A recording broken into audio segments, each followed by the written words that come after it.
YouTube was It's your boy Zell back with another banger. In this video, Stephen Fulton dominates Brandon Figueroa in the much anticipated rematch. Let's get it. People was talking this and that, but I told y'all could check my last video. I told y'all that the whole time that this was gonna be the story, and I can't believe they made Steph the underdog, like he didn't beat Figueroa the first time. You know, they was talking about Figueroa by knockout. Figueroa don't got no one-punch knockout power. That's the only person that ever beat Fulton, a guy with one-punch knockout power in anyway. Like I'm saying, these dudes are doing all that talking. Stephen Fulton beat Figueroa at his own game. When Fulton beat him the first time, Fulton didn't even box him. Now I'm about to show y'all the stats. This time he boxed him, and look what happened.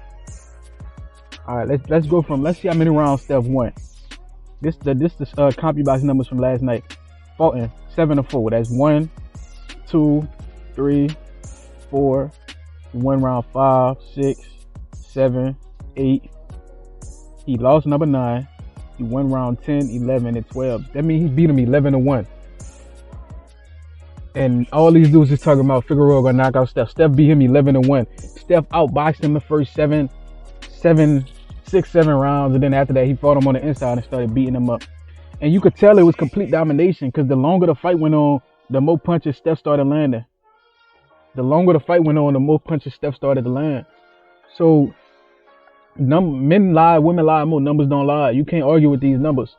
Steph dominated him from rounds 1 through 12. The only one he lost was round 9 through CompuBox.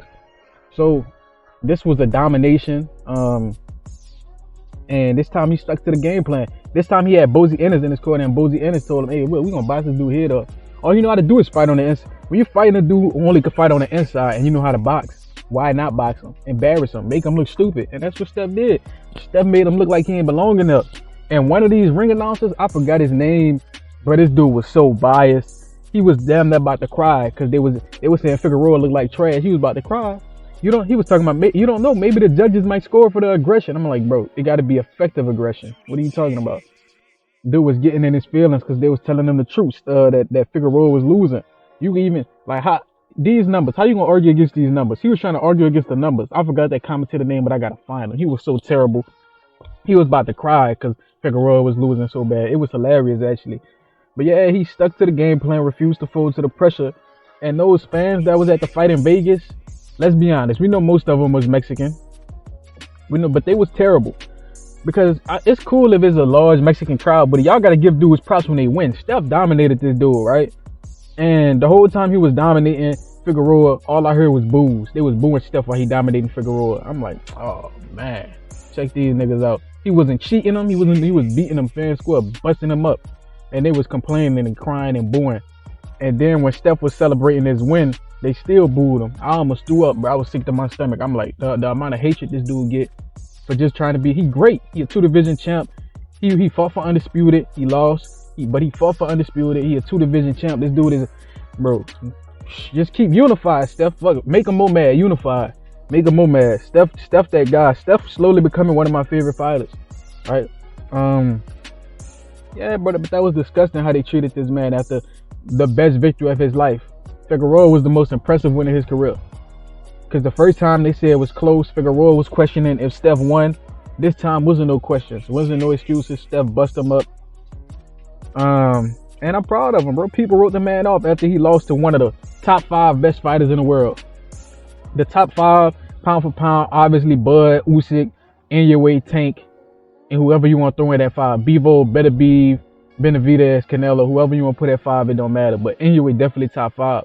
So he lost to one of the 5 best fighters in the world. Fuck the state, the country, the city. He lost to one of the 5 best in the world, and people immediately started telling him he can't fight. Well, good luck telling him he can't fight now, because the dude ain't nothing you could tell him right now, bro.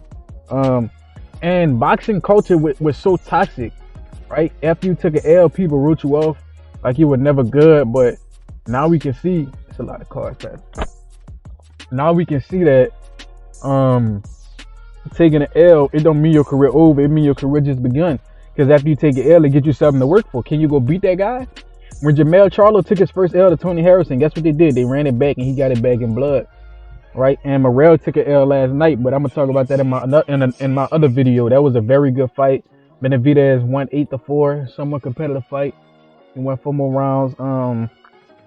Morrell dropped him round 11, or it was counted a knockdown. I don't know if it really was. I don't think it was, but it was counted. But he definitely knocked him off balance.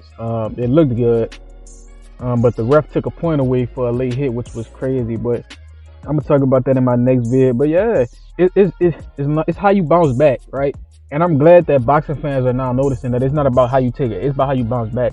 A L in any sport, a L is bound to happen, especially fighting.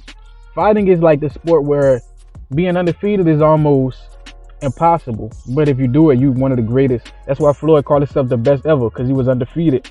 But it's almost impossible to be undefeated. Tom Brady wasn't undefeated, right?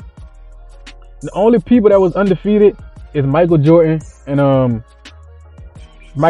Floyd Mayweather. They the only two athletes that was undefeated in the big matches. Floyd never lost a world championship fight. MJ never lost the finals. But other than that, it's hard to find undefeated athletes. Tom Brady, they call him the greatest. Was he undefeated? Absolutely not. Tom Brady lost 3 Super Bowls. Twice to Eli Manning and once to Philly. So Tom Brady lost 3 Super Bowls, but do we still call him the greatest? Absolutely. And because he won 7 times. If you win 7 times, 7 Super Bowls and lose 3, goddamn, you a monster.